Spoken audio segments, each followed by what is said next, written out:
দেশের সবচেয়ে বড় পর্যটন কেন্দ্র কক্সবাজারকে নিয়ে মহাপরিকল্পনা বাস্তবায়নে বৃহস্পতিবার দুপুরে সচিবালয়ে সংশ্লিষ্ট মন্ত্রণালয়গুলোর সঙ্গে বৈঠক করে অর্থ মন্ত্রণালয়। সেখানে কক্সবাজারকে দেশের পর্যটন খাতের প্রধান চালিকা শক্তিতে পরিণত করতে অবকাঠামো উন্নয়নে গুরুত্ব দেওয়া হয়।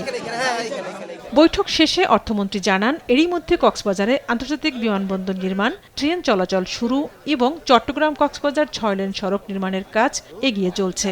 এসব উদ্যোগের মাধ্যমে কক্সবাজারকে আন্তর্জাতিক ও আঞ্চলিক পর্যটন হাবে পরিণত করা হবে। এটাকে আমরা পুরো রিজিনাল একটা পর্যটনের হাব করতে চাই, খালি বাংলাদেশের জন্য না। এবং এই জন্য যে উন্নয়নমূলক যে বিষয়গুলো আছে সেগুলো আমরা আলোচনা করেছি।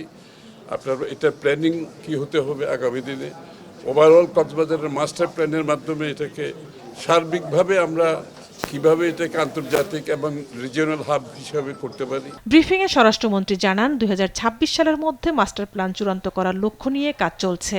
একটা মাস্টার প্ল্যান প্রণয়ন করা হবে যেটা অনগোয়িং আছে। 2026 সালের মধ্যে সেই মাস্টার প্ল্যানটা আমাদের গ্রহণ করতে হবে, সম্পন্ন করতে হবে এবং ফাইনালাইজ করতে হবে। এই ব্যাপারে আমরা একমত হয়েছি। এই মাস্টার প্ল্যানের মধ্যে যা কিছুই থাকবে তার মধ্যে অনেক কিছু অন্তর্ভুক্ত থাকবে। উদ্দেশ্য হচ্ছে কক্সবাজারকে একটি পর্যটন হাব, রিজিওনাল এবং ইন্টারন্যাশনাল হাব হিসেবে এবং ক্ষেত্রমতে কমার্শিয়াল হাব হিসেবেও পরিণত করা।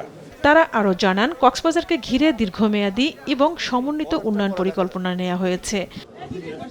ঝর্ণা রায়, দেশ টিভি, ঢাকা।